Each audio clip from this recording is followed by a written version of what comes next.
Hello, hello, hello.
Hey, John. Sorry.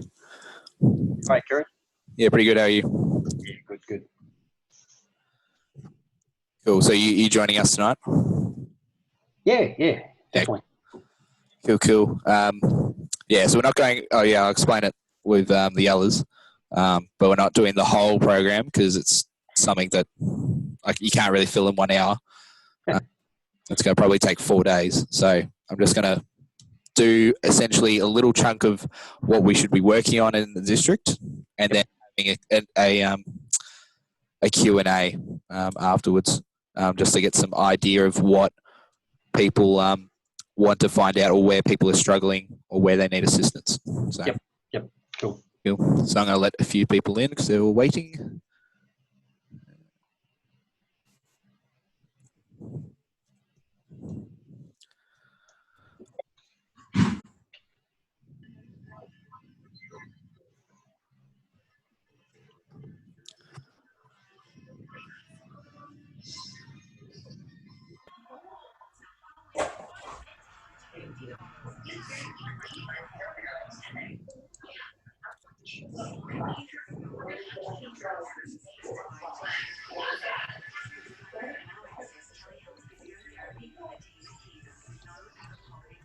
Hello, everyone. Welcome to the Zoom session. If you're joining us, can I just ask if you name, just what formation you're from, what scout group you're from, or if you're if you're part of the district team, just add that to your name.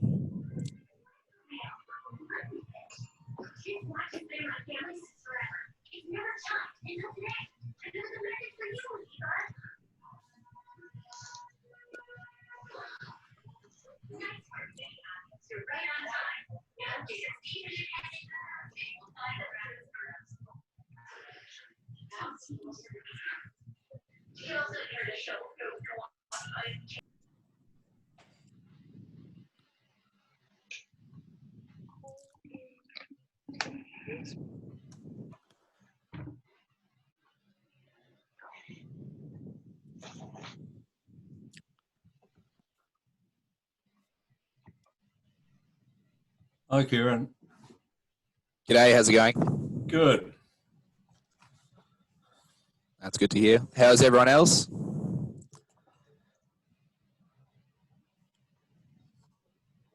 That's good. Feel free to unmute yourself, guys, if you want to. Oh, where's me? Camera. Where's me? All right. I didn't put me audio.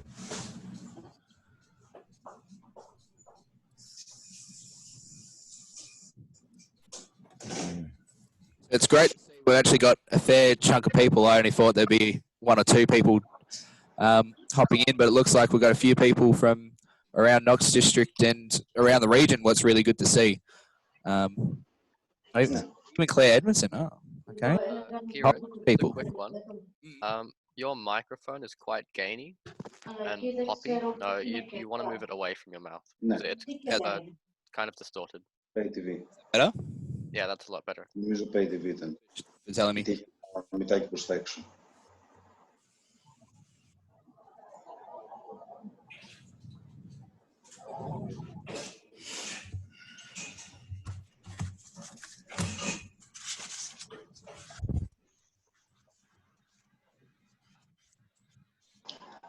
Στο Zoom είναι. Ναι. Αν πας στο Facebook έχουμε το link. I know. I'm an A. Cool. So just wait for a few more people to join in. Just bear with me for a sec.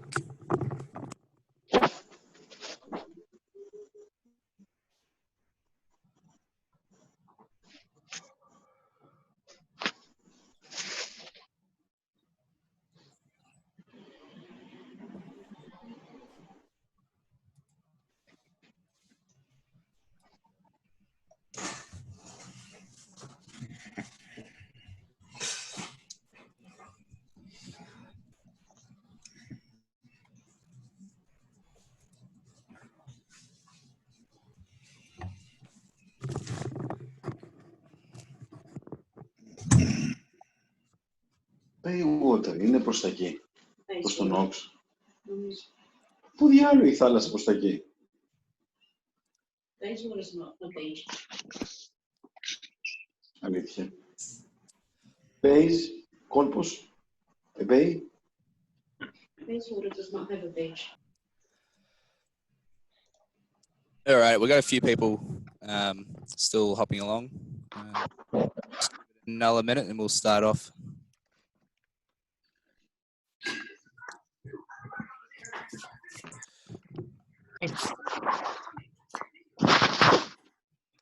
Bloody see.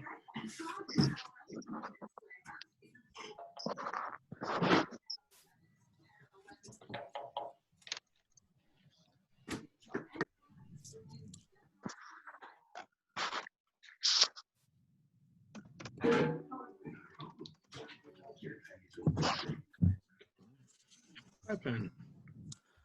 There we go. Hello, everybody. Hello. Hi. Hey, Brett. Brett, how are you? Oh, hang on. I got no. Who am I talking to? Sorry. Oh, there we Oh, go. Luke. No. Oh, No? Hey, Indiana. Kieran, how are you? I'm good. I'm a bit nervous, to be honest. You'll be fine, Kieran. Should use this one now, shouldn't we? Hi, Brett. Hi, Adam. Good to see you an hour later. Sorry, who was that? Claire. Claire. Coat today. Claire who? There you know. Oh, Edmondson. Across the Oh, I don't road. know yet. There we are. Hello, Claire. Hello. So, Claire, did you figure out if you can tie a knot or not? No. I can tie a knot, but Brett can't tie a knot. No, sorry, Michael can't tie a knot.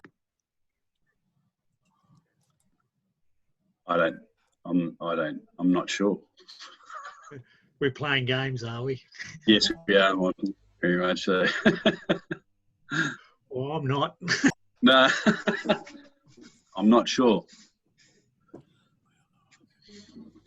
Excellent. Thank you again, Kieran, for putting this on. It's greatly appreciated. I think the interest has been overwhelming, which is great. So thank you very much. No, thank you. Let's get started. I didn't expect this many people on, so bear with me. This is my first Zoom session.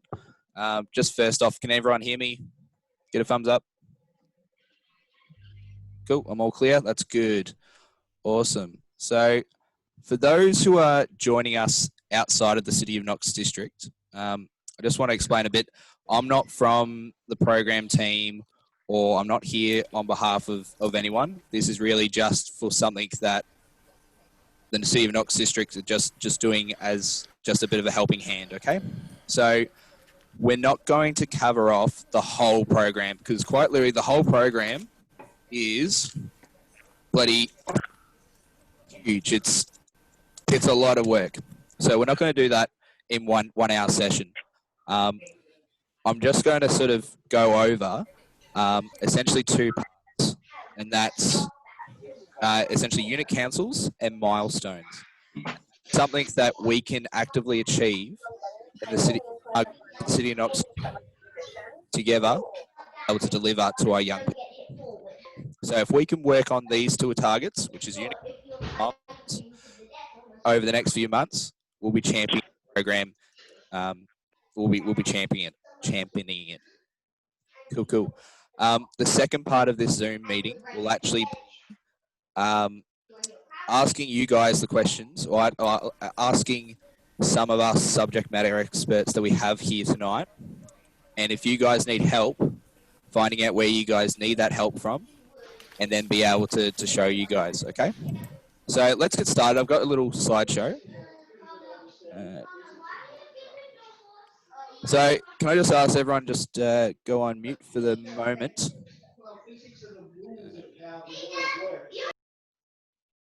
Cool. Thank you, John. Cool. So can everyone see the slideshow?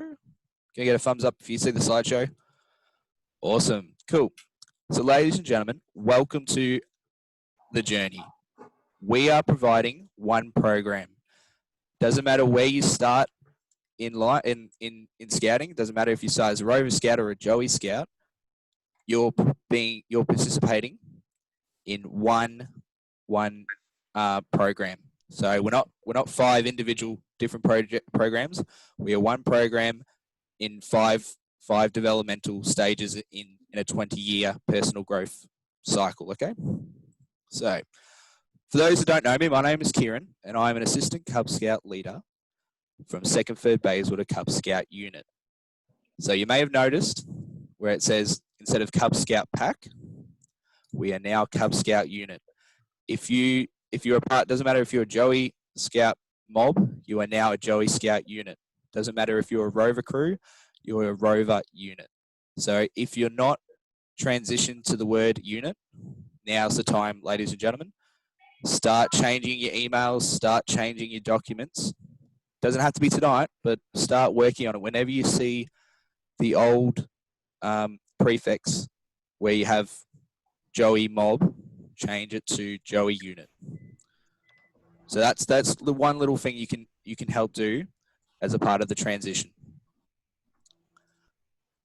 APLs, PLs, unit leaders. Ladies and gentlemen, Scouting has been doing the patrol system since the beginning. Nothing's changing.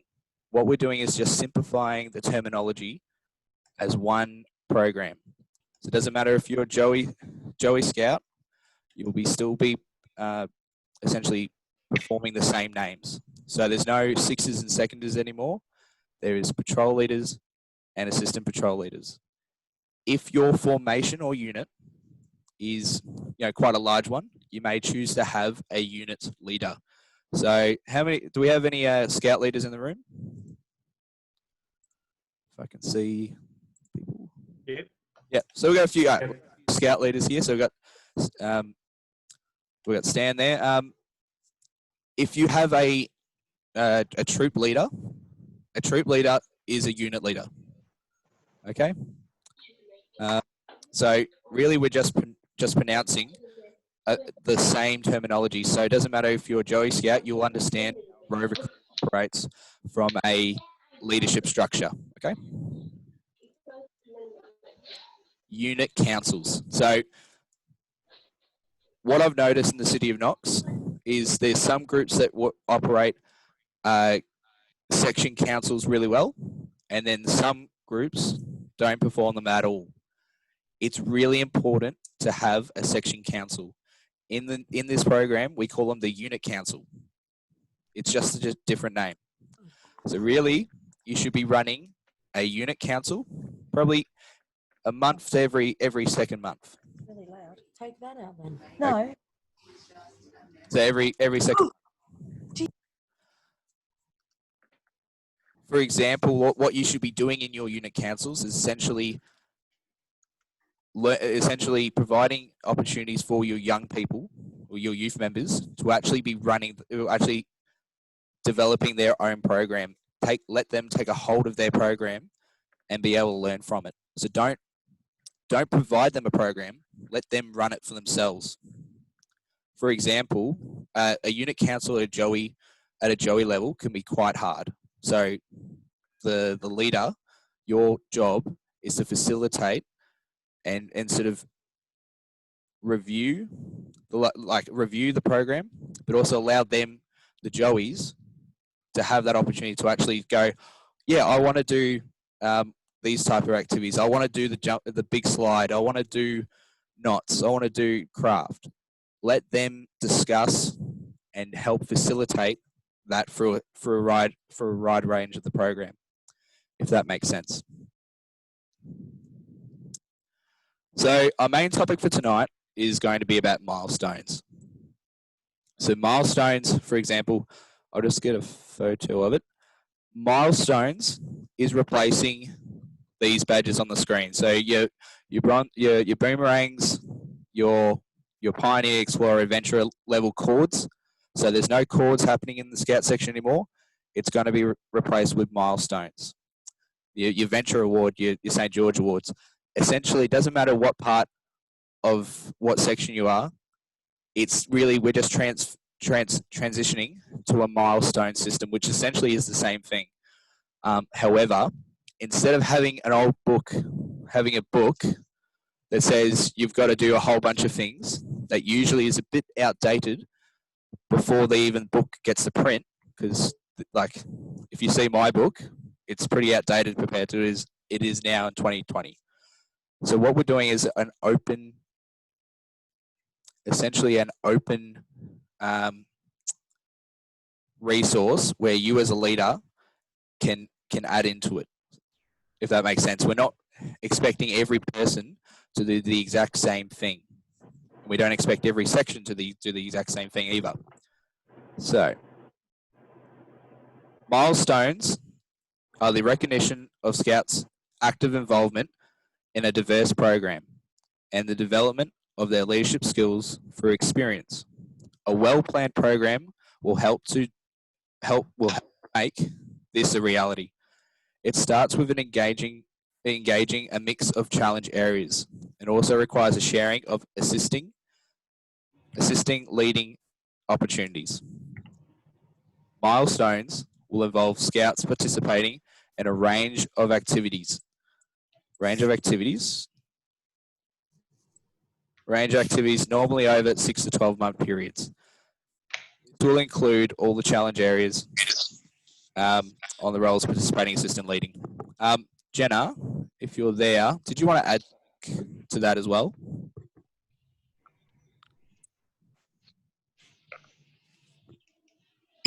Yeah, hang on, sorry. Yeah, so in regards to milestones, it's essentially the participate, assist and lead that we've been doing over the last 6 months in Victoria. That's your base, the base of the program. So if a youth member is actively participating in their program, they will achieve their milestones. So the milestones are built up of the participate, assists and leads, and that's it. So yeah, anything else you want me to say on that, Kieran? No, I think we've covered that off. So as you see on the screen, guys, essentially we're encouraging we are encouraging active participation within its own program. What the program's what we're working towards is essentially getting the scouts to come to scouts knowing that they are running the show. Okay?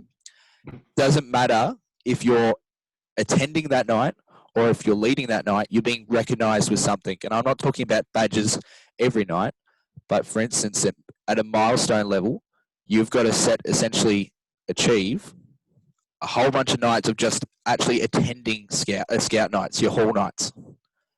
And then your milestones, you've got to help run activities. You've got to help run those games.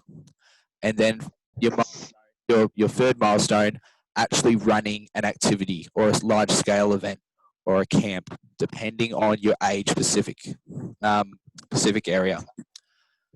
This may sound confusing and a bit daunting, but once you get the hang of it, you'll notice you actually review your program, and if your scouts are actually achieving these milestones, it means you've got a well-diverse program, and you will have membership growth. I guarantee you from that.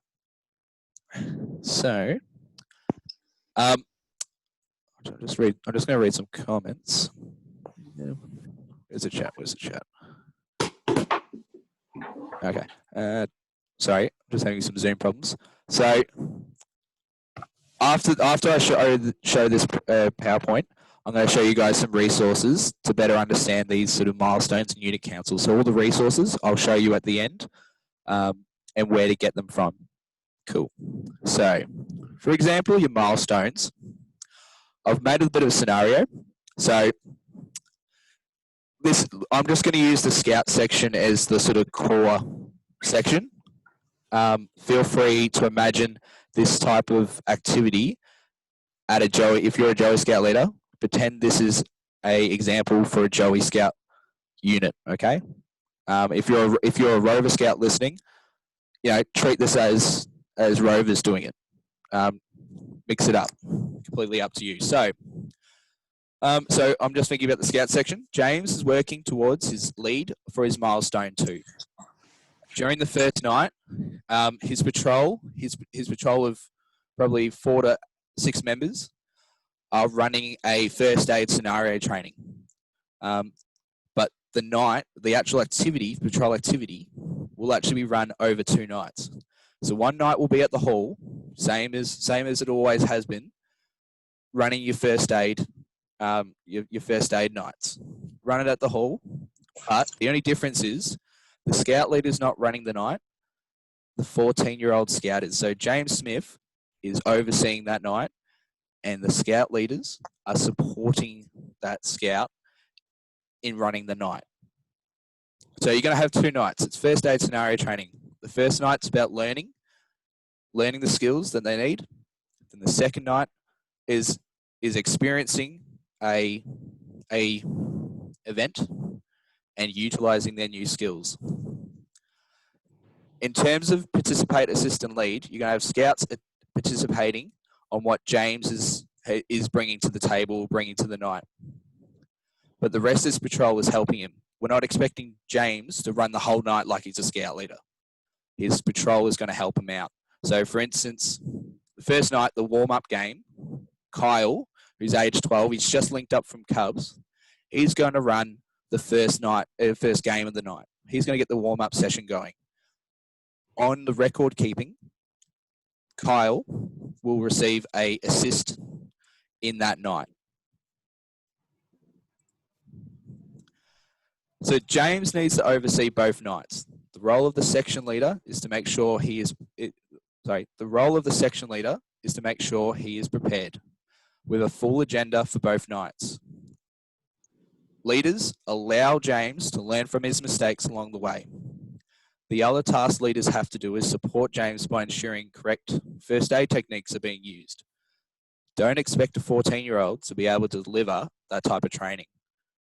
If you're not an expert in it, find a subject matter expert, a parent who may be a St. John's first aider, or maybe your venture leader could help you out. I don't know. It's completely up to you guys. So we just had a night at the hall. We did first aid scenario training. We taught the sling, do the slings, use your scout scarf to tie a sling. We did the Dr. ABCs, that sort of stuff. We taught the scouts those sort of basic skills that we do in our normal program anyway. The second night, it's a mock emergency. So for those who are not in the City of Knox district, imagine a small little hall, a very small hall in an old park behind a lawn bowls club. Essentially, it's an open field with a few trees. So essentially, your second night is at that location. A mock emergency scenario has been made, and a car has crashed into a tree. You've got scouts, you may have venturers participating or assisting, and you can also have other sections or different groups. Doesn't matter what formation they're a part of, where they're from, who they are, can be actively part of the program. Doesn't matter where they're from. So you as a scout leader from 2nd, 3rd, or from 8th Knox, you guys can help use other opportunities along the way. All right. So for instance, in this scenario, you've got a car crash. There's three people trapped in the car, and hopefully the week before, the scouts have learned some skills along the way, and hopefully they'll be able to know what they do. It's all about making mistakes along the way. Let them make those mistakes as well. But let's go back to James. So James tonight, he's a bit nervous. What we don't want is a scout leader to be running the night. We want James to be learning from his mistakes. Okay? So instead of telling him what to do, coach him. So for example, have we spoken with the neighbours and given them the heads up that this scenario event's happening in the park?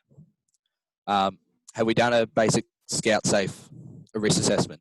Don't expect a 14-year-old to do a complex risk assessment. That's where you as a supporter, as a scout leader, will always be there for that reason, making sure the kids are safe. Stepping in when it goes from safe risk taking to, okay, hang on, don't actually put the car on fire. Like, you can make it as realistic as possible, but don't set the car alight. Simple stuff.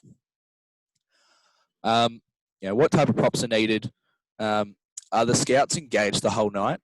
So you got to make sure you're coaching James to figure those things out, and hopefully before the night too. At the end of the night, the scenario is over and done with. Let the scouts review the night. As leaders, doesn't matter what section, your job is also to allow them a safe area, a safe environment to express their feelings, to express how the night went. Was it boring? Was it fun for 5 minutes and then the rest was just crap? Teach your scouts or your cubs or whoever to be able to express themselves, because I've noticed when we do, people will do the review and you'll get a whole lot of, I didn't really, like, they didn't have any opinion. We're sort of going to train our scouts to openly have an opinion, so next time it can be better. For example, at my unit, my cub unit, we had 2 young cubs run a sort of a science night where they made jelly or slime. They did it really well. They got all the ingredients, they got all the resources, they got their parents to help. What happened at the end of the night, though, we had a review, and what the Cubs said to themselves was, we had all these leaders who didn't know how to help. So what the Cubs figured out was, okay, if we're going to run this next time, we need to teach the Cub leaders so they can better help the rest of the Cubs. So they figured that all by themselves. So we're just got to teach our scouts to be open-minded and feel free to express their feelings about that sort of stuff. Review the night, and then you do your unit councils. So not every night do a unit council, but maybe that could be once a month or every second month, and sort of go over the last term's program and go, okay, that worked really well. That didn't work really well. That would have worked, but it rained, but we want to try it again, maybe in the summertime. Let them figure that out. Help facilitate that, okay? When you're programming, or when your young people are programming, essentially they need to fall into a category. On the screen here, you'll notice it says challenge areas. Those challenge areas are so open-minded because what a national program doesn't want to do is make it so narrow-minded that you have to fill in the gap. It's so open-minded that you can just easily fill it in. For example, here's just an example. Wet and wild, when you're setting up your program, your wet and wild night, you're kite making, you can see on the challenge areas on the right, you're not filling in too much details, you're just putting it into a box, okay? So your challenge area needs to really, your activities really need to fall into one of these 4 categories. So if you're doing bushcraft or a hike, it's going to fall into the outdoors challenge. For example, we did James's patrol activity went over 2 nights.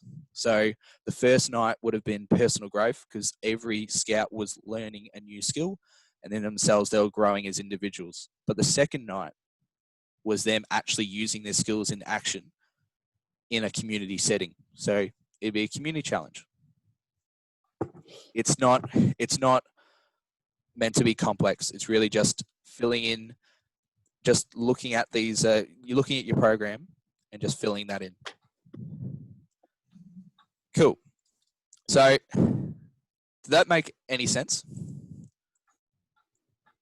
Feel free to comment if I can.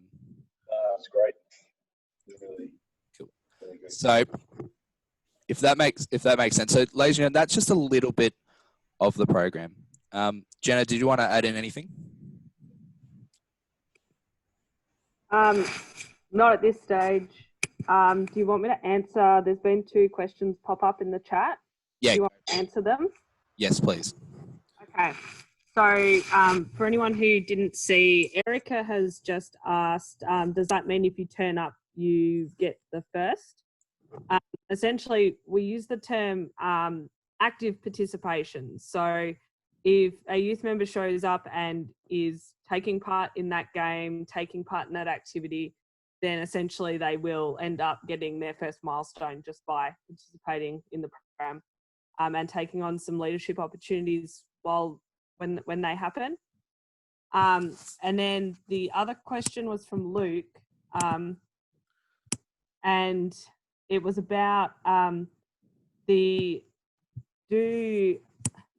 you have to do assists and leads across all the challenge areas? And the answer to that is no.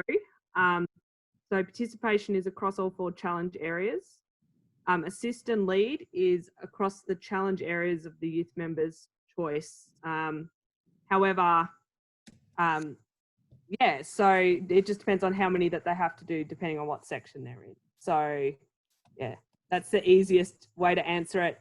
There is a fact sheet on the PR site that Brett shared right at the beginning of the chat, and I can highly recommend that. That will help expand on that answer a little bit more as well.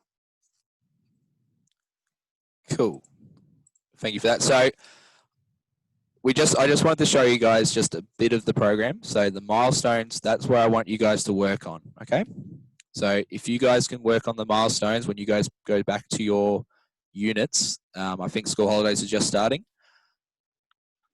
Start working with your senior members of your unit and develop that program with them. Don't go to the, well, in this case, don't do the Zoom meeting and just fill out a whole bunch of nights for your kids.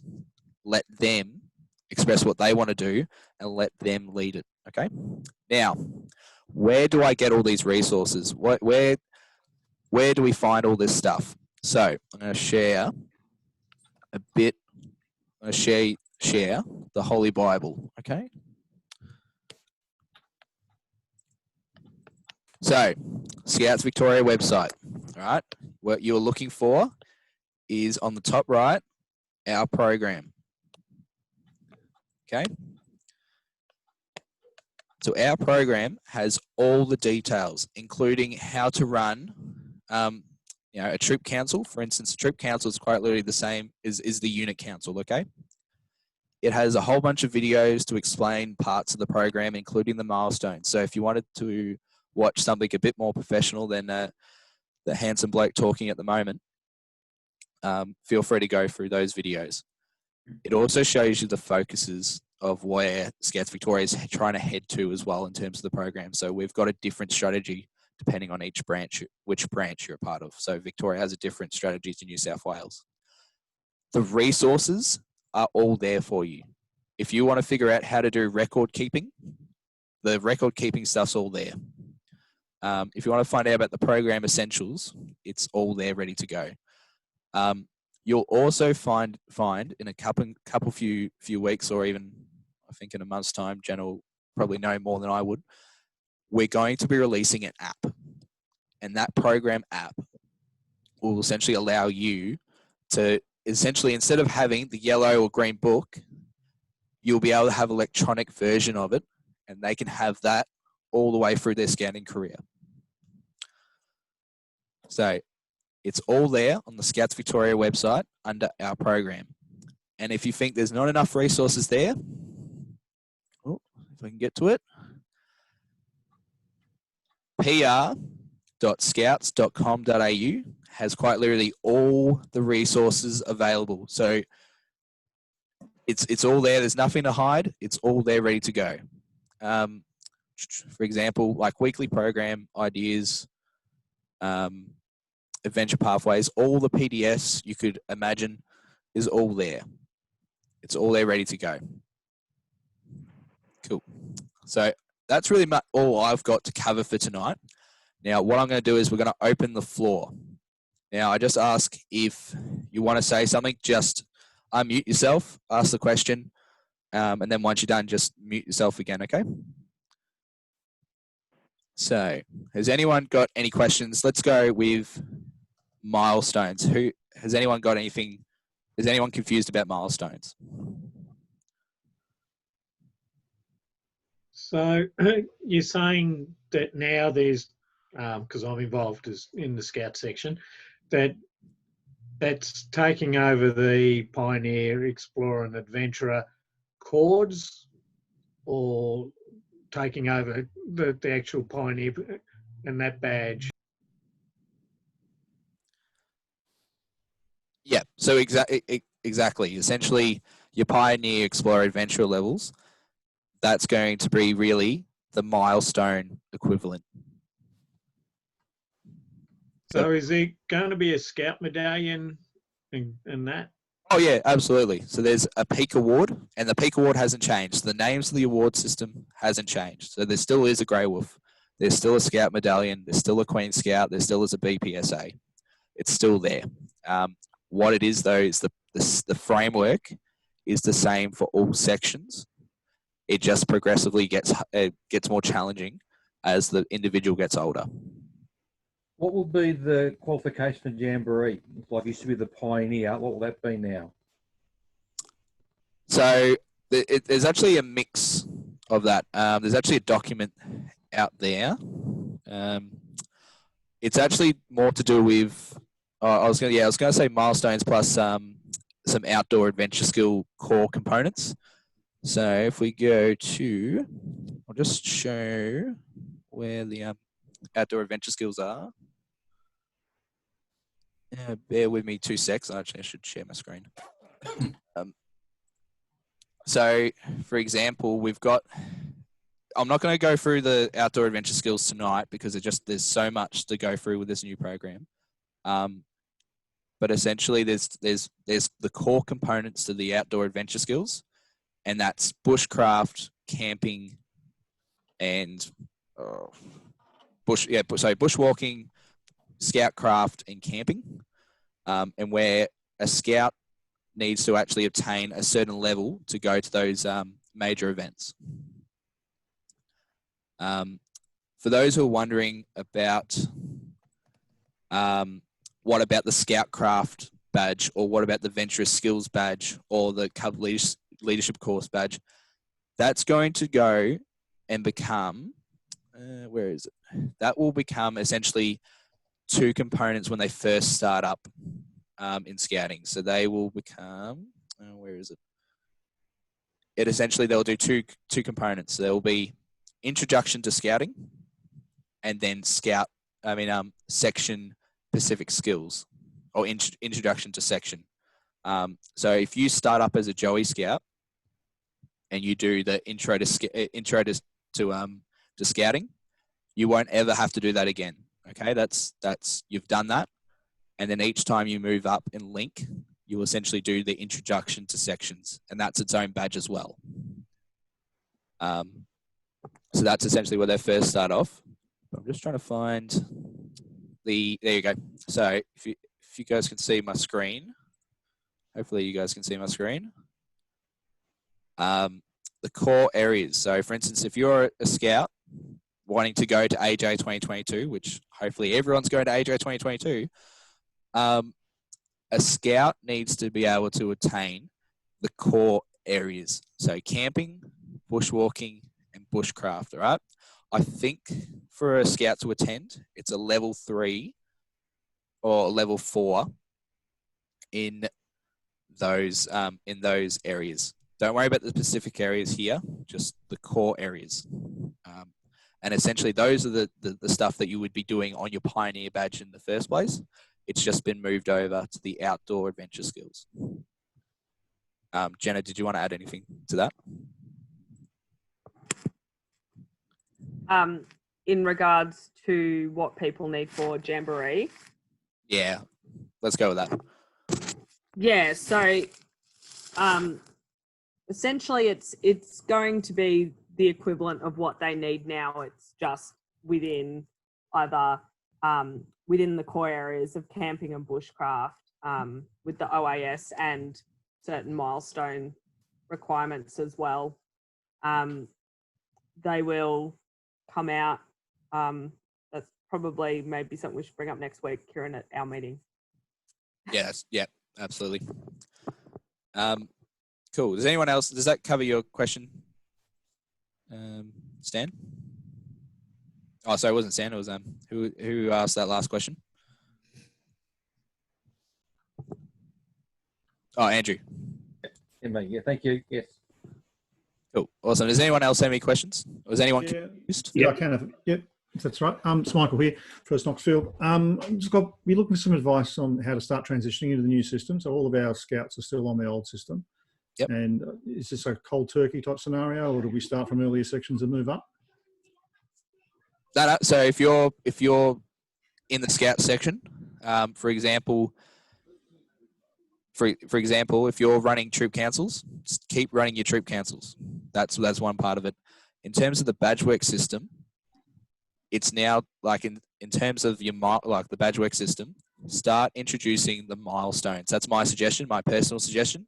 If Brett wants to add anything, or if your district leaders want to add something, feel free. But my suggestion would be start working on your milestones next term. So work with your patrol leaders, get a troop or unit council up, and actually go through your last program, review it, figure out what they want to do or achieve this coming term, and then go from there.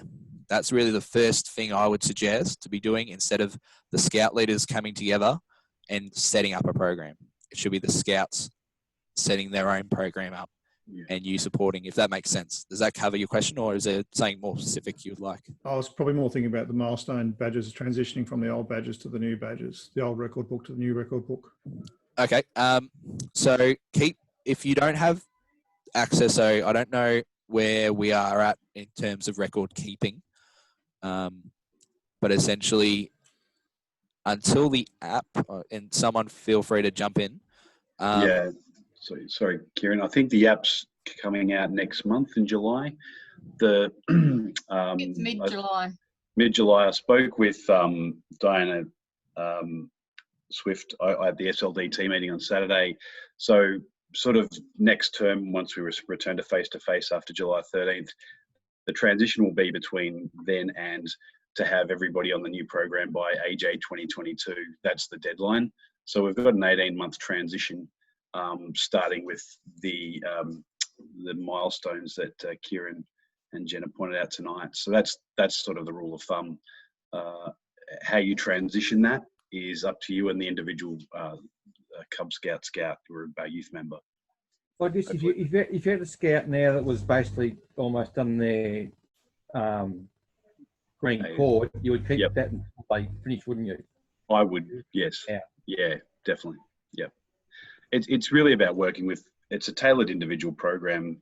And so you best know as a line leaders how your individuals are going to transition, but with a global sort of move towards, from July onwards, towards the new program, which has been structured piecemeal. So we transition gently, I suppose, as opposed to jumping in with both feet. But definitely the old program will be discontinued as of the end of 2021 to coincide with AJ 2022, because we want to have everybody on the new program by then. So hopefully I'm sharing my screen. Here's essentially a transition chart of pretty much all sections. Hopefully that makes sense. Does that cover your question? Yeah. There'll be no cords at all for the kids. Cords. So Joey's don't have a milestone 3? I do have a milestone 3, but it doesn't map across for the from the old award scheme.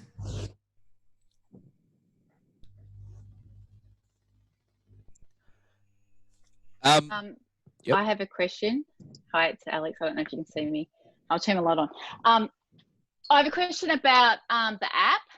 Are you able to answer any questions about the app? Yep. Let's go. Yeah.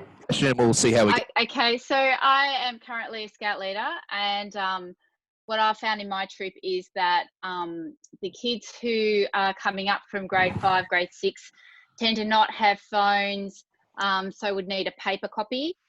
Or are we working out that their parents have access to it, and then how does that map across when the kids get their own phones and are in charge of their own mapping of and recording the milestones or the parts of the challenges that they've achieved themselves?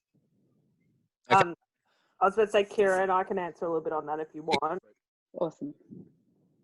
So it's actually a digital system, so it's accessible across phones, any sort of device, and also computers. So that's also predominantly most people probably filling it out on a computer. And it's also got the ability to not be used online as well, and it will upload next time it's online. There will be paper redundancies, however, and Brett, I know you were in the meeting with Diana on the weekend. I've spoken to Diana tonight, and they would prefer people to be using the system as best as possible.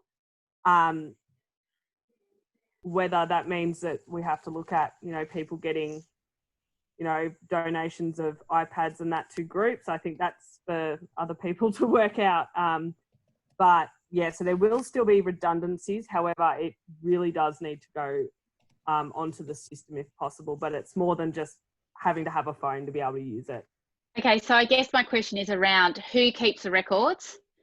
I can just see a heap of parents ringing me up all the time saying, where's my kid at?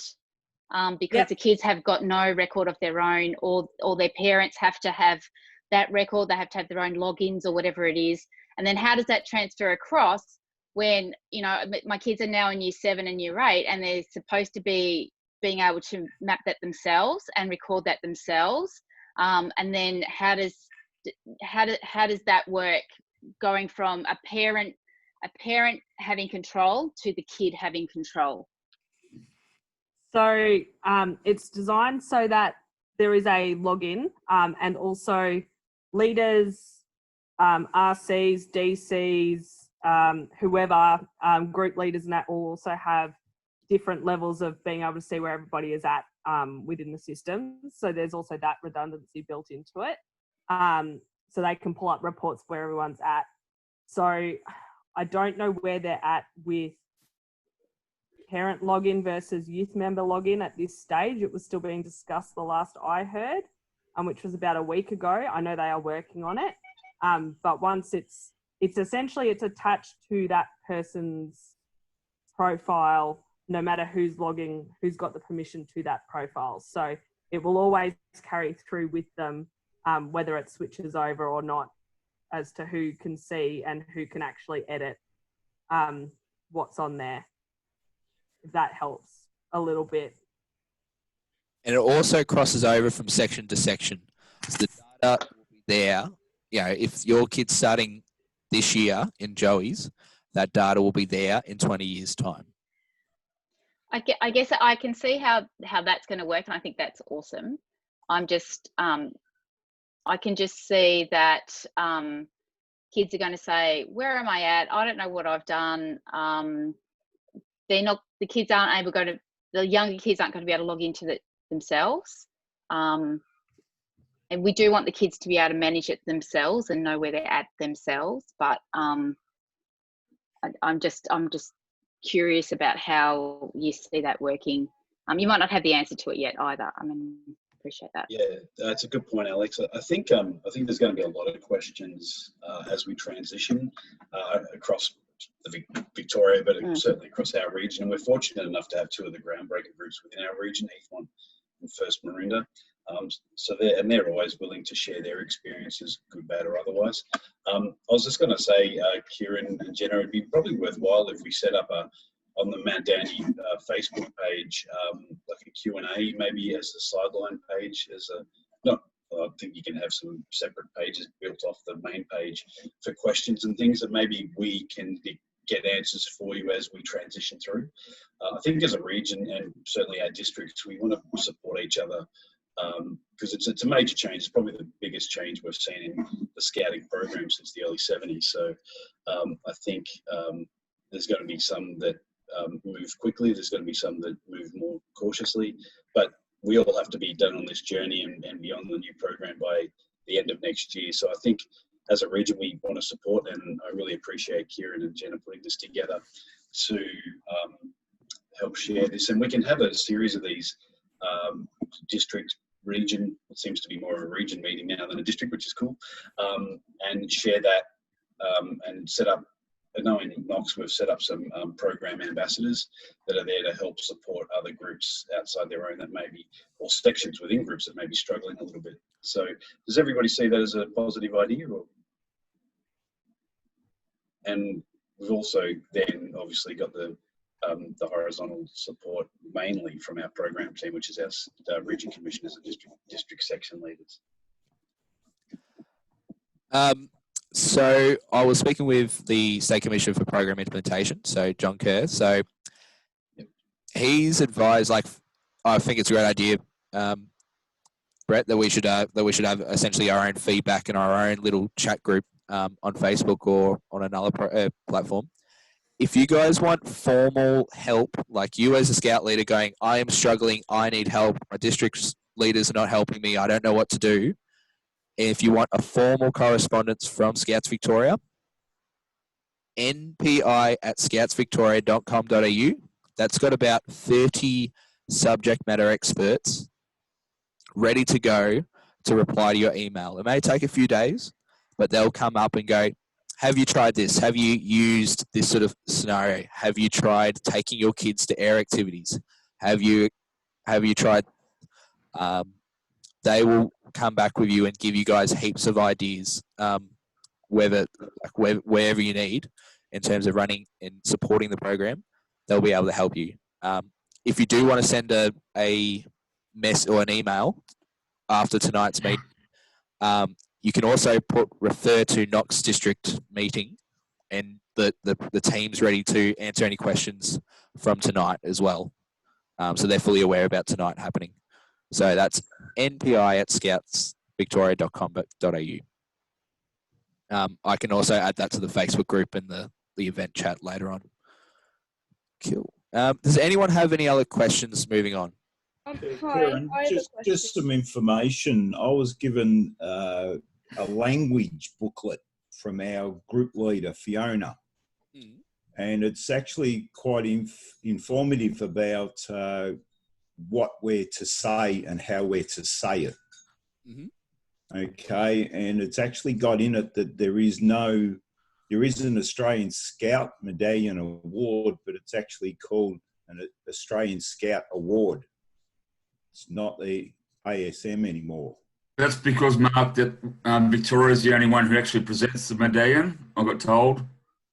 And so other states only present the badge and not the medallion. So yeah, they will get a medallion. It's just called... Yeah, in Victoria, they'll get a medallion, but elsewhere, they don't actually present the medallion per se. So yeah. And what you were saying before, Karen, was about what we call it as a unit, things like that, and how to approach and what to call the kids. Not he, she, and all this type of thing. So it's quite informative. So if you haven't got it, it's a great thing. I think we got it through Deirdre. So if you ask her for it, it's pretty good. So the website I showed you about our program and also the Scouts Australia program resource one will also have that booklet there. Just click through the website and you'll be able to you should be able to find the PDF to be able to download it as well. Yeah, it's under the glossary of terms. Cool. Does anyone else have anything to say? Thank you, Mark, for that. Just a quick one, Kieran. My question is if the groups go ahead and do the sort of new award scheme before officially we are supposed to be doing it, will the badges be available for the groups which aren't the groundbreaker groups? As of Sunday, you can take it on notice, but just that when you log on to the Scout shop, they don't actually let you look at them because you're not one of the groundbreaker groups. That's what I was, yeah. As of Sunday, I feel like we don't have access to those badges.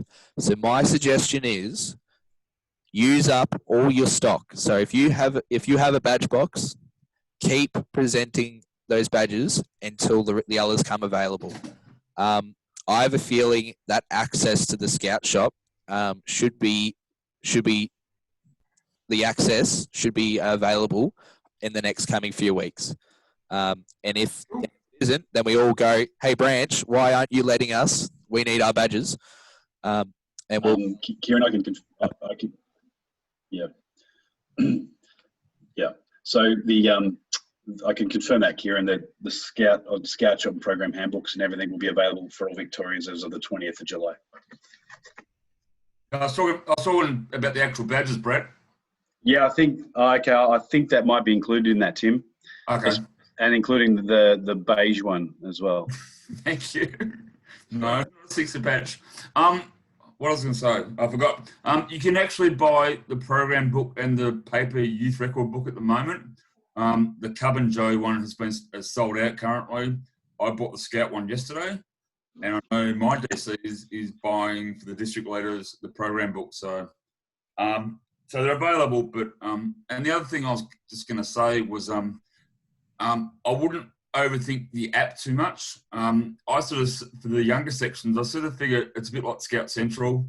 The leaders will have to enter the information anyway, because the kids won't have direct access to a phone, and then the parents can actually log on and see what the kids are up to.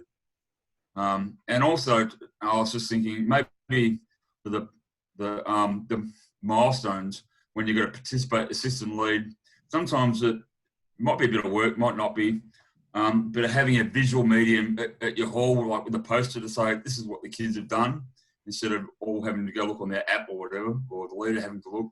The kids will know by visual medium that they can say, I've done 4 participants and 1 assistant, 1 lead, and that means that will encourage them to, oh, if I do this, I can go to the next step.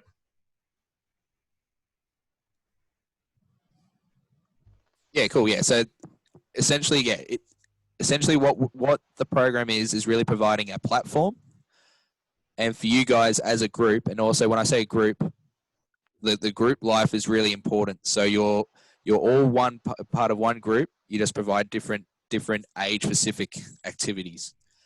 Your Scout group will actually become more cohesive with this new program, and you can have one of those boards and saying, okay, I can map that, I can identify that. Doesn't matter what section it is.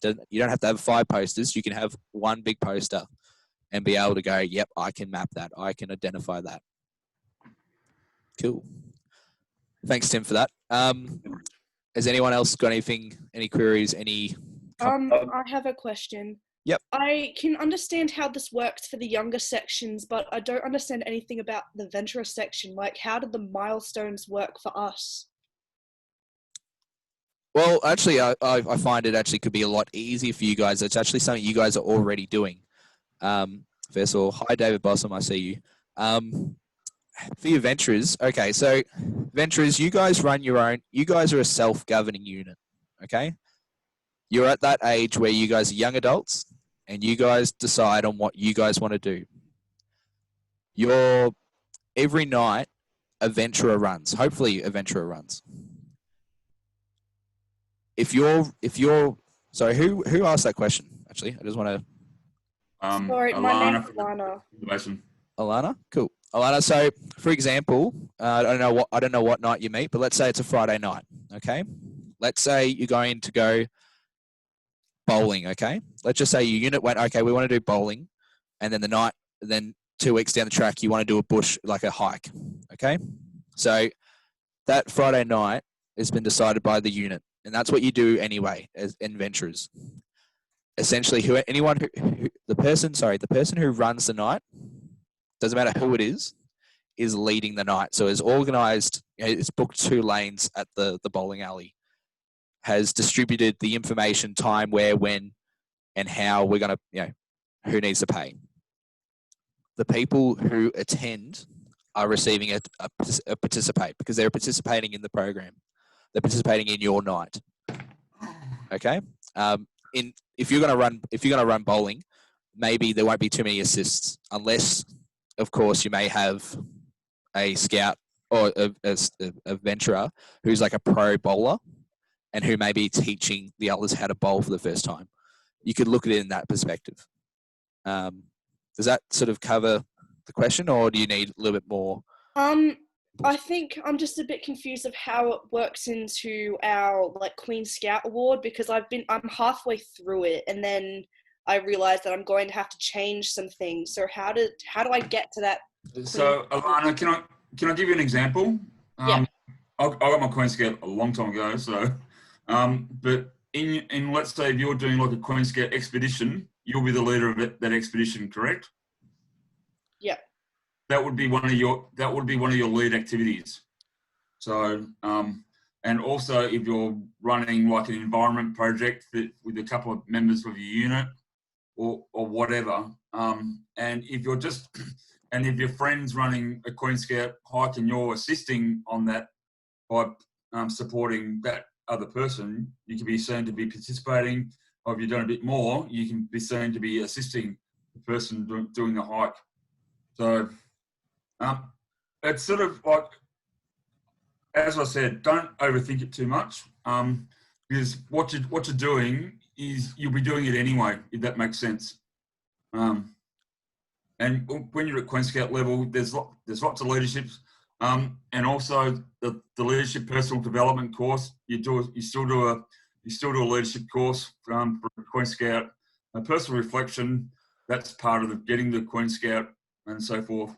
And the outdoor journey would be also your Queen Scout expedition. So, thank you, Alana. I've got on the screen. Hopefully, you guys can see it. You'll see the Peak Award. So a Peak Award is essentially your Joey Scout Challenge, your Grey Wolf, your Scout, the Australian Scout Award, Queen Scout, BPSA. Essentially, notice your milestones. So you have to achieve milestone 3. So Alana, if you look on the Scouts Victoria website, you can look at what's required in milestones for the section and just have a look through that. Outdoor adventure skills is a topic I'm not going to go into tonight because it is actually quite a broad. It's quite a lot of things. Okay, essentially they're your activity based. They're your abseiling, your abseiling, your hiking, your bushcraft, your ski touring, and you actually go up in levels to make that simple. Hopefully, essentially you got to go through outdoor adventure skills. So you got to go out there in the bush and learn some skills. Special interest areas is essentially, think of your pursuits badge, your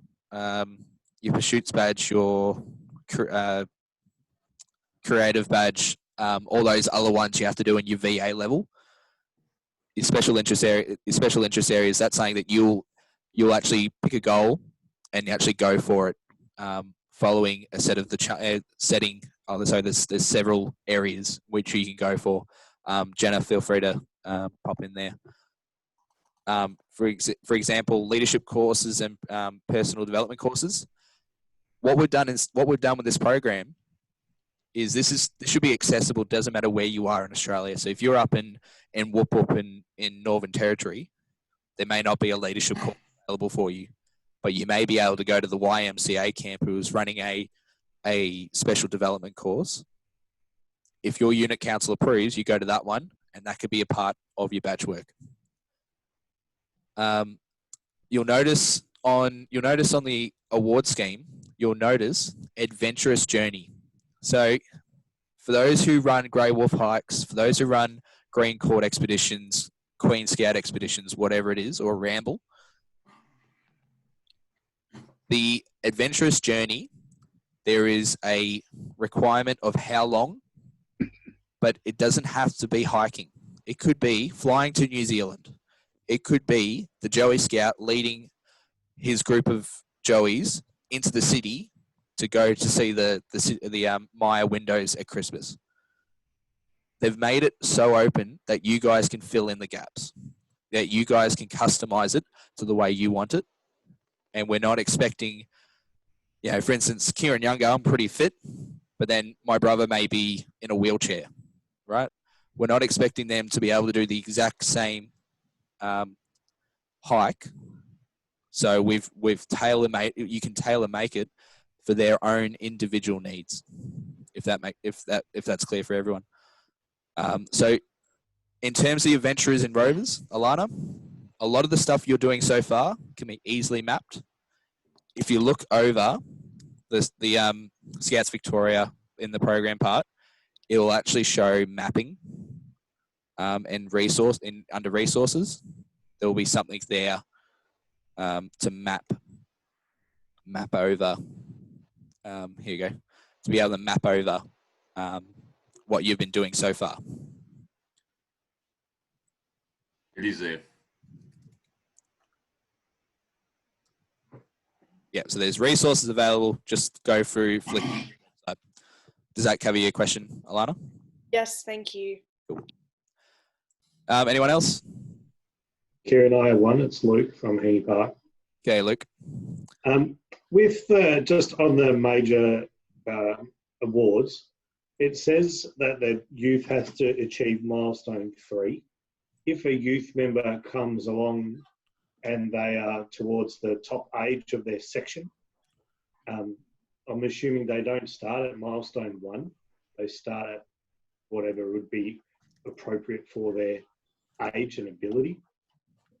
So my question is, for example, the Scout Medallion is the example we've been talking about. Do you have to achieve all 3 milestones, or do you just have to achieve milestone 3? For any of the subject matter experts in this room, feel free to comment. My understanding is you essentially set a goal that's achieved. Let's say it's a 13-year-old member who's just joined, just got invested. He's going to learn his introduction to scouting, his sectional techniques, and then you're going to set a milestone for that individual. If that person's 13, I'd assume milestone 2, depending on how active they are. So if they're only rocking up to 1 night a month, they're probably only going to achieve the milestone 1.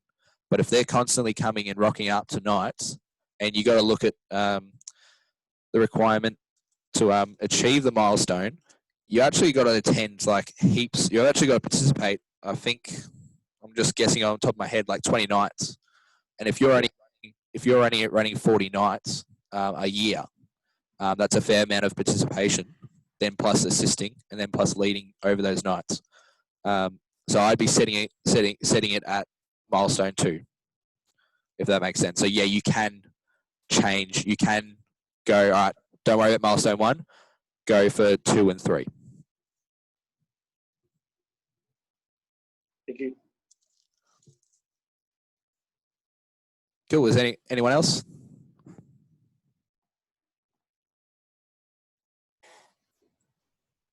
Yeah, hi, it's Deb from Henny Park Cubs. I just have a question about ticking off the participate, lead, assist for the Cubs.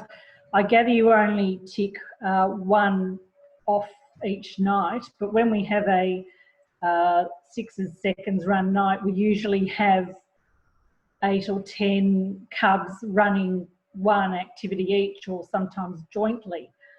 So does this mean they all get an assist for the night, or because they've actually led 1 activity, does that tick them off for lead? So my personal opinion on that subject would be, okay, if let's say you've got a Cub Scout who's really desperate desperate in time, let's say like they're turning 11, and they need to get more leads, you essentially work with that Cub Scout to lead most of that night. But also you can run it as a patrol activity. So let's say you've got Black Patrol or Brown Patrol, and let's say Brown Patrol's essentially running the night. That sixer or patrol leader, who's the 11-year-old, try to get them to be leading as much as possible. But at the same time, you can have little Joe running the first activity, and that could be classed as an assist. You should be able to map during that night and go, okay, that person's actively led something, and that will be classed as a lead. Doesn't mean they have to run the whole night, if that makes sense. Okay. So yeah, you as a leader essentially have the ability to direct that. It's up to your what's the word I'm trying to say here? Discretion. Your discretion to fill in those gaps if you think that's necessary. Sure. Okay, thanks. Hey, Kieran, it's Marcus from First Nunawading. Thank you for tonight's been very helpful. Can I ask about ceremonies? Any changes to what's happening there? And specifically, I'm coming from the Cub section where we do grand howls and things based on Jungle Book. Cool. So, good question. So the ceremonies. So with the program, think of the program as a platform. It's not there to fulfill everything you do. It's just providing a structure and a platform for their whole journey. As a scout group, you guys can provide a theme. So for instance, if you're part of a church group, you can fulfill it. You can actually add a theme to it. Okay. So for instance, in the Cub section, if you guys want to keep running the Jungle Book, feel free to use the Jungle Book. There's nothing stopping you from using the Jungle Book, but on the paper from the sort of platform, which is the program, you won't find any references to Grand Howl. Grand Howl is pretty much a parade. It's just that platform. So if you want to still run Grand Howls, go for it. Just remember, the Jungle Book a fulfilling and exciting experience for Cub Scouts over a 3-year period. If they can make it into a movie in 1 hour for 2 hours, is that movie going to fulfill them as individuals over 3 years? So you as a section can change it up a bit, or your whole scout group could make your own. Like you'd make your own journey ceremony, which literally could start from Joey's, linking up to over the time in Scouts. Let's say you have a Joey Scout unit, a Cub unit, a Scout unit, and a Venture unit. Those ceremonies could all connect. The information could all connect. The location could all connect. Excuse me, Kieran. Yeah. On the Scouts Victoria website, sorry, it's Suze from Fourth Knox. Hey, on the Scouts Victoria website, currently under our program spot, there is a question that's been answered, and it's, are we keeping the jungle theme for the Cub Scout section? Under which it says, Victoria supports the Kipling Jungle Book theme for the Cub Scout section. So it's actually suggesting that we keep it. Yeah, so you're welcome. Yeah, so the reason why they've written... saying Victoria wants us to keep it. Yeah, so essentially it means there's a whole bunch of Cub leaders who have said, we want to keep this, and Scouts Victoria supports that. So if you want to keep using the Jungle Book, you are welcome to use the Jungle Book like you were before. However, you're most welcome to go and to look at a different theme. If you want to do it per term, if you want to change it to a term theme, where you do a space theme, a Minecraft theme, whatever, you're welcome to explore those different ideas. But I thought we did, like, I know I've been doing Cubs for a little while now, but we generally often base a term-by-term basis on different themes. It's just the underlying values that were portrayed throughout the Jungle Book in terms of teaching Cubs along the lines of,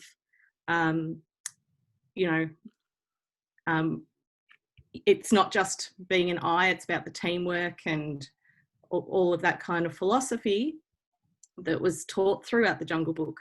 That was underlying value behind this age group, and trying to teach them those values throughout that age group area. So I was just curious, that's all. Like, I certainly don't ever think I've ever run a program where every single term was based on the Jungle Book. It was more the theoretical basing and learnings behind it. Yeah, and like leader names and the Grand Howl thing, and it's that sort of underlying thing that happens. Yeah, all the lore of the time Jungle Book. situation. Yeah, whereas term by term programs will have their own themes, like your Minecraft and bits and pieces like that. Minecraft. I feel like scouting. This topic actually came up at the SLDT on Saturday, and Diana's Swiss position on it is pretty much, if you want to keep the Jungle Book, you keep it. What they're looking for is, if you are going to keep it, that you do it. I suppose like a lot of Cub packs, you form it as part of your program for the long term, and commit to it rather than sort of on and off. So you either on or off, but you can run themes within that. But yeah, the Jungle Book becomes your overarching theme of, as Sue's pointed out, the quality of person leading into the Scout Law and Promise and so forth. Are there any examples of other themes that either a section, is that right, or a unit, or a group have chosen that can give some ideas?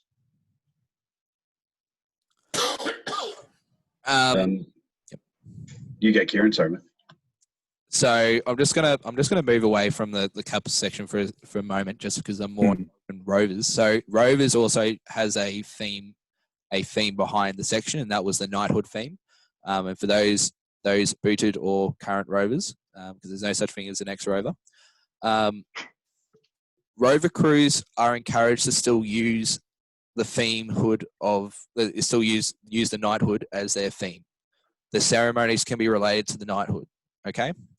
But what we're doing is we're opening it up so Rover crews can do something else if they choose to, because there's groups out there, and mainly religious sort of orientated groups may not want to choose to put their hand on a St. George's flag and pretty much put their on their honour and do the promise and law on that.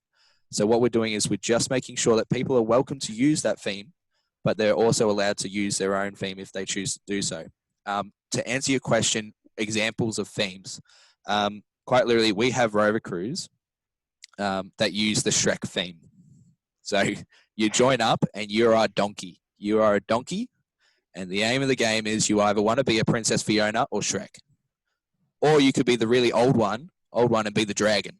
Like, this Rover crews are quite literally make their own theme and use their imagination, and use that as part of their ceremony. Just as another example, I know there's a crew over in South Australia that use ancient Greek gods as their theme. I'm in Rovers too, and I'm in Rafiki, so naturally we chose the Lion King. Yeah, so there's a whole bunch of themes which that unit can actually explore. For the Cubs, for instance,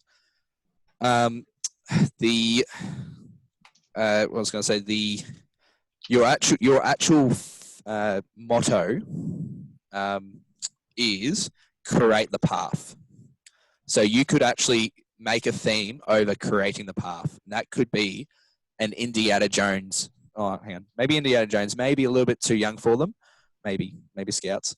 But you could go from, all right, how do we make a theme over create the path? I don't, to be honest, personally, I've only got really Rover crew / Venture unit ideas. Feel free to add suggestions. I don't think it changes much from the existing or old program where, you know, the Jungle Book and these knighthood type themes underpin the value systems of the sections. I remember when I was a cub leader, we still had themes for each term, like we would do like an Anzac theme around the Anzac Day and leading through spring and summer, and there'd be different themes that you would appeal to that depending on which badge work you might have been sort of directing it to and that sort of thing. So I don't think any of that changes. I think it's just about recreating it to suit the needs of your unit at that time. Yeah, no, thank you. And my question was about, you know, the alternative to the Jungle Book. So I think that's been very helpfully answered. Thank you. Give us some ideas to think about. As just for a question for Brett and Kieran and Jan, has there been much discussion about because you could argue so the Jungle Book might be being moved out and animal creatures in the Joe section has been moved out. Has there been much discussion about the attitudes of leaders for this change, and some people don't like change, so to speak, because we're sometimes a naturally conservative type of people. Yeah, I think there's been discussion that, look, it's like any demographic, Tim, you're going to get early adopters, you're going to get people who don't want change. I suppose the overarching point here is that it's coming, it's changing, and they're not printing the old badges for much longer. So at some point, we're all going to have to adopt the new program. Oh, absolutely, and change. yeah. So, sorry, mate. I was just thinking in terms of the Jungle Book, Yep. that what will happen is in one cub pack, new leaders will come in, they'll have never heard of the Jungle Book, and they'll just keep going with the new program, never hearing the Jungle Book. Whereas in other leaders who stay on, they'll religiously hang on to the Jungle Book until they leave. So, and that's okay. I think the new program is very tailored to the individual and to the individual units. And I think I'm a big believer in, if you fulfill the law and promise and all the appropriate policies and procedures and programs, that it's good to have different flavors. It's good to have different units doing different things. It's scouting your way. And I think if we're all the same, then we wouldn't be different. And we're just a different franchise, that's all. Yeah. So I think I really like the new journey, because it does allow for that flavour, and the tailoring to the individual, and not just the individual youth member, but the individual unit itself. And I think there's some really good, exciting. For example, I'm going to put a fake statistic. About 75% of rovers don't know what the... But yeah, fair point. Yeah, 75% of rovers probably don't know the word ramble and what it means in rovers, because we took that out back in 2011. Yep. It wasn't a part of the program. So yeah, once something changes and you have like a turnover of people, you'll never hear the word ramble again. It'll be called something else. Yeah. Absolutely. Scouts used to be thrifty as well. So my suggestion, ladies and gentlemen, go out and have adventures and let your youth members experience that adventure, but they'll also start putting in themes. They'll start talking about the cow with four spots on that cow, and they'll start thinking about it, and they'll remember those experiences about that one cow all the way up until they're rovers. You can let them make their own theme as well, okay? Make sure you allow our young people to make mistakes. For instance, I'm not perfect at running these Zoom meetings, but Brett and a few other people, they let me explore this idea, we run it, and then we review it, okay? And in that review process, you may get some themes out of it. You may get some ideas. You may get some traditions coming out of it. And those traditions can actually follow as well. This is not written yet, but I have a feeling in the next coming few years, we've got these patrol patches. You'll notice in the Cubs, you've got colour patches.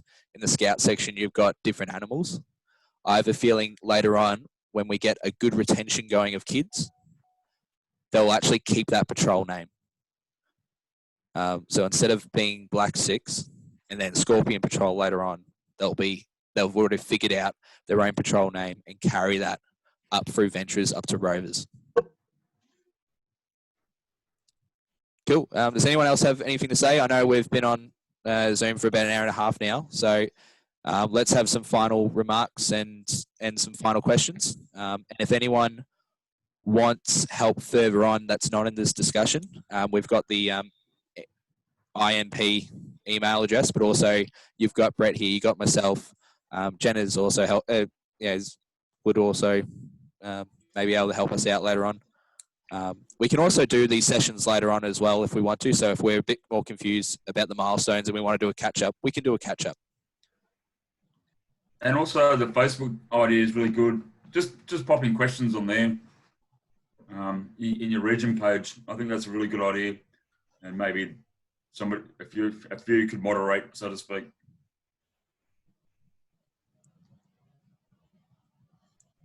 Brett, you're on mute. You're muted. Sorry, better now. That's good. I was going to say, if we have some, as we transition from July onwards, some of us will have some good examples of, transitioning and case studies. And I think if we can share those at some of these more ongoing Q&A sessions, it'll really help take it from paper to reality. And I think if everybody's happy with that, we might set these up as a regular thing. And that way we're here to also, like with COVID, we're all in this together. And I think we've got a really good challenge ahead of us, but a real positive one at that. Isn't there a session that's being put up through the newsletter coming up? There is. That would be good to advertise now. Yep, definitely. It was in Be Informed. I've posted that to the region Facebook page yesterday. And I think it's going to be in Be Informed again tomorrow. So the first one ran yesterday. I believe it was very, very good. I didn't attend, unfortunately. But the ones I know individuals that didn't said it was really positive. On that, thank you, Kieran and Jenna, for putting this together. It was a really fantastic opportunity to share some information and for you to share your experiences and knowledge of it. And I think we're all more well informed moving forward. And it's a piecemeal approach, and we're here to support each other. So thank you again for your time, and everybody else for giving up your Monday night for some professional development and some learning opportunities. So thank you very much. Really appreciate it. Cool. We all get to participate, do we? You'll all get a participation badge. It's probably a Scout Hike 2020 badge because I have 2,000 of them. Unfortunately, they'll be. Has anybody got a black text? I need you all to take a bunch of them and put a 1 on the 0 so we can use them next year. But anyway, we'll work that out in the next meeting. That'll be excellent. They just have a badge go over a badge. Thanks, Anthony.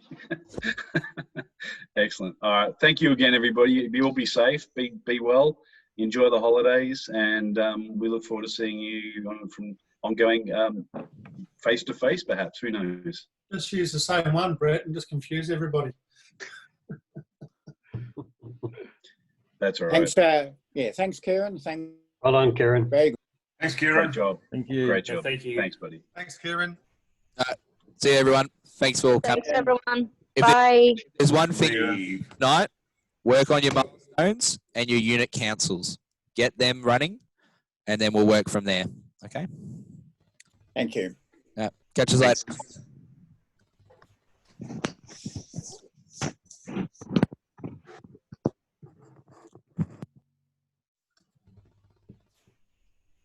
Good work, Kieran. Thank you. Thanks, Kieran. It was great. I'll see you up at Gilwell. Absolutely. I'll bring the carpet tiles. You betcha. Thanks, Karen. Very informative. Thanks, Adam. I'm getting all these pings. What's the WhatsApp? Get me in there, and we're setting up a WhatsApp group to get the communication going between the district group leaders. And there's a few guilty ones who are suddenly pestering me during the meeting. Can you set this up for me? I forgot last time. Hey, well done. Roland, I have no idea what you're talking about. Not till I get it done. I'm in there now. I'm just trying to set this up for you. Sorry for being completely and utterly guilty on that front. No, you're okay. Invite to group via link. Sorry. Send link to WhatsApp. Hey, are you on your phone at the moment? Yeah, I've got my phone here. Have you got WhatsApp on your phone? Yep. Okay, I'm sending you the link now. So that should be, if you just click on this link on your phone, Sue, that'll check straight in. Cool. Did you send it to? It's in the WhatsApp. Sorry, it's in this chat thing here. But I can also. I'm not on my phone. I've just got it beside me. So. Oh, cool. I'll do it to your mobile number then. That's cool. Yeah. There's 101 different ways. WhatsApp. Hang on. Drop this one in here. Now, Kieran, the clincher for he's gone, is he? No, he's there. Yeah. The clincher for me, Kieran, is when I found out that the state premiers, now Prime Minister, were using this. And apparently they never thought of actually using a chat app to communicate together. They used to have these Commonwealth heads of government meetings. And they said, oh, we've got to keep BISO. He said, oh, we've got to get with the times. And Daniel Andrews suggested, hey, let's have this thing on our phone. We could just chat. He said, oh, Scrum, it's a great idea. Can you set it up on my phone? I said, yeah. How do we start? Swap cat pictures. And that's what they started doing in April. Okay, you should have that now. It's on your phone. I'm waiting for it. I'm waiting. Oh, there we are. Yep. Oh, yep. Got it now. Cool. Oh, looks like it's working. Yay, it works this time. Thank you. Thanks. That's all right. We've got some scary venturers at First the Basin. Started off with 5 wanted to do the Queen Scout Award, 4 want to do the Queen Scout Award, 3. And it's always the devil of perfection that just keeps defeating them. I haven't got an essay for my original unit management thing. I think I've disqualified for that one. I should have done it back then. I can't do it now. And that's for the unit management training 3 years ago. they felt that doing the training wasn't enough because the book said an extra line, you had to write something about the Australian government. And so they're finding reasons of being teenagers, they're finding reasons to disqualify themselves at every step, which makes it really hard. And I can understand they're doing a really good job, these kids, and it's easy to sort of say no and poke out because I go to DVC and I hear everyone picking over the details. Yeah. Yeah. I'm hoping to sort of get a few more inspired again, mate. It's really hard. You know how we have the district venture council and all that. You'll probably find that instead of that judgment of trying to propose something, that will end up becoming a part of your unit structure. So instead of go to district and ask permission, we're going to get rid of that, and we'll still have the council meeting, but a lot of that permission sort of, I'm going to run this, I would like to run this, is going to happen back at your unit. And the idea is grow your unit instead of having to go to 2 meetings to do the 1 badge. Yeah. I think it's the trouble was we keep asking for details, and sometimes it's to cut and thrust to what you're saying. Show some growth, show some passion, show some leadership, and take it as a journey rather than a big leap. But quite often they're doing their best to try and read it as, well, how many kilometres do I have to walk? How many nights does it have to be? How many people do I have to take? And then how often in advance and how far? And in the end, it all sounds like a bit much. One of the private schools, Lufa College, just talked 2 of our kids out of the Venture Award. They just told them, nah, you're in year 11, focus on VCE, out of Scouts. And they were the 2 best kids that we had lined up. So it's a tough call. Yeah. I don't know if there's a win-win. I don't see us going back to face either for a little while. So I'm just... No, I don't think so either. But I was going to ask you, Roland, as well. I was going to stay. What do you reckon's happening? Because you're smarter than me. Oh, do you want to go with building up your numbers? No, my numbers are fine. My numbers are fine. We're doing really well. I think we're the 2 larger groups in the district. Oh man,